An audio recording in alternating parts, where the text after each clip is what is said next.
अस्सलाम वालेकुम। उम्मीद है आप सब खैरियत से होंगे। आज का जो हमारा लेक्चर है वो इंग्लिश का लेक्चर है और आज हम पार्ट्स ऑफ स्पीच के बारे में पढ़ेंगे। तो इंग्लिश का लेक्चर है और ये पहला लेक्चर होगा आज हमारा इंग्लिश का पार्ट्स ऑफ स्पीच के बारे में।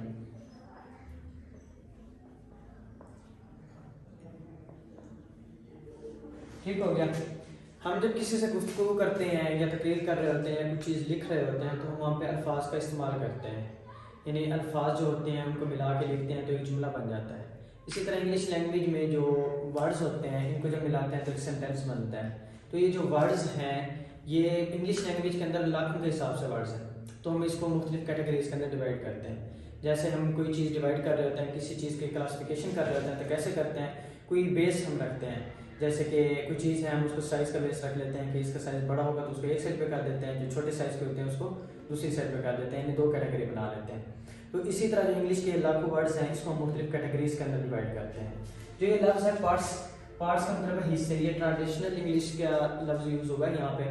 वैसे हम इसको ऐसे भी कह सकते थे कि टाइप्स ऑफ वर्ड्स, वर्ड्स के एग्जाम या क्लासिफिकेशन ऑफ वर्ड्स, ठीक है, या जो काफ़ी सारी कैटेगरीज ऑफ वर्ड्स, कुछ भी लफ्ज़ हम इस्तेमाल कर सकते थे क्योंकि हम उनको मुख्तलिफ कैटेगरीज के अंदर डिवाइड कर रहे हैं। लेकिन यहाँ पे ट्रेडिशनल जो ये लैंग्वेज के अंदर इस्तेमाल हुआ है, जो टेक्निकल वर्ड इसका है वो क्या है, पार्ट्स ऑफ स्पीच। ठीक हो गया। तो जो वर्ड्स हैं, लाखों वर्ड्स हैं, हम इसको किस कैटेगरी में डिवाइड करते हैं, उनके हम नाम लिखते हैं। सबसे पहले है जी नाउन, दूसरे नंबर पे है प्रोनाउन, फिर है वर्ब, फिर है adverb, adjective,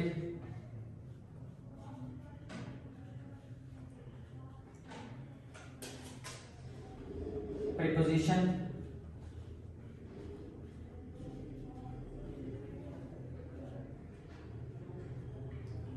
interjection,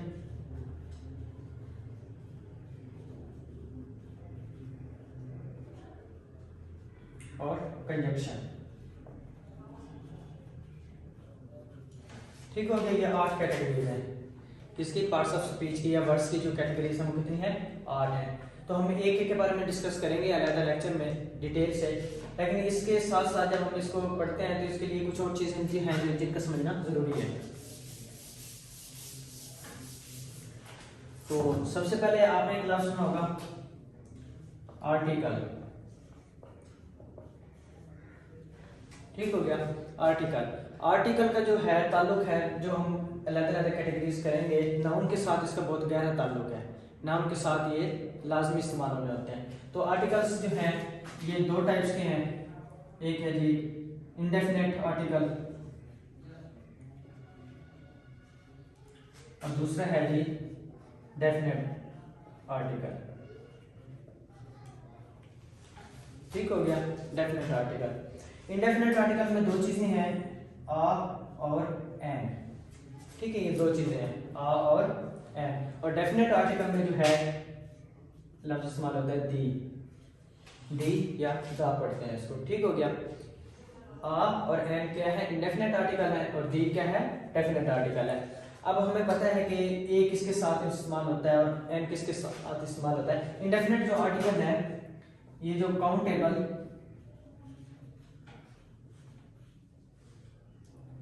countable singular नाम होंगे उनके साथ इस्तेमाल होगा। ये हम आगे जाके टाइप्स जब पढ़ेंगे नाम की उसके अंदर मैं बताऊंगा।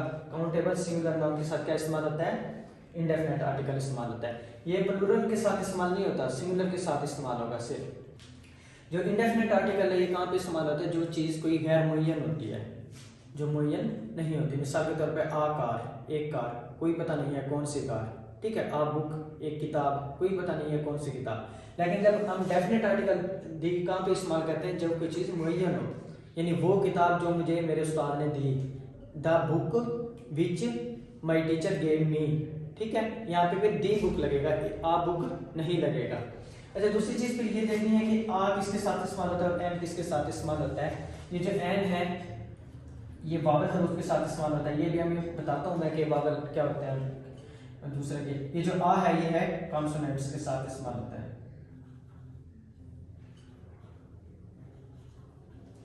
ठीक हो गया। इसके बाद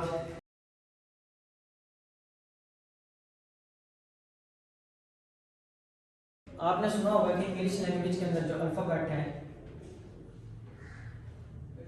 वो कितने हैं जी? 26 है। कितने अल्फ़ाबेट हैं? 26 अल्फ़ाबेट हैं।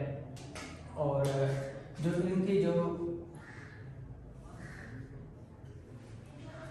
5 हैं वो वावल है। 5 क्या है?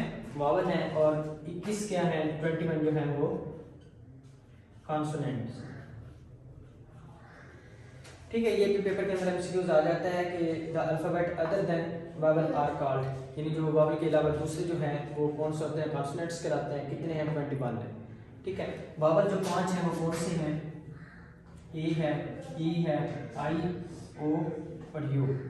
इसके अलावा जो बाकी जितने भी हैं वो क्या है? कॉन्सोनेंट्स हैं। अच्छा, अब इनमें फ़र्क क्या है वावल और कॉन्सोनेंट्स में? ठीक है, वावल जो है जब हम अल्फाज को बोलते हैं तो हमारा मुंह बंद नहीं होता, ठीक है, ज़बान वगैरह नहीं मिलती है उसमें। लेकिन जो कॉन्सोनेंट्स होंगे उसके अंदर क्या होगा? ज़बान वगैरह मिलेगी। मिसाल के तौर पे जब मैं वावल हरूफ बोलता हूँ तो जैसे आ, ई, ओ, आई, ठीक है, ये क्या है? मुंह बंद नहीं हो रहा। लेकिन जब मैं कॉन्सोनेंट्स के बोलूँगा, कोई भी लफ्ज़ आप प्रैक्टिस करके देख लें, भी होंठ या ज़बान या ऐसे आपस में मिलेंगे। इसके बाद जो है जो इसके टाइप्स हैं वो हम नेक्स्ट लेक्चर में डिटेल से पढ़ेंगे।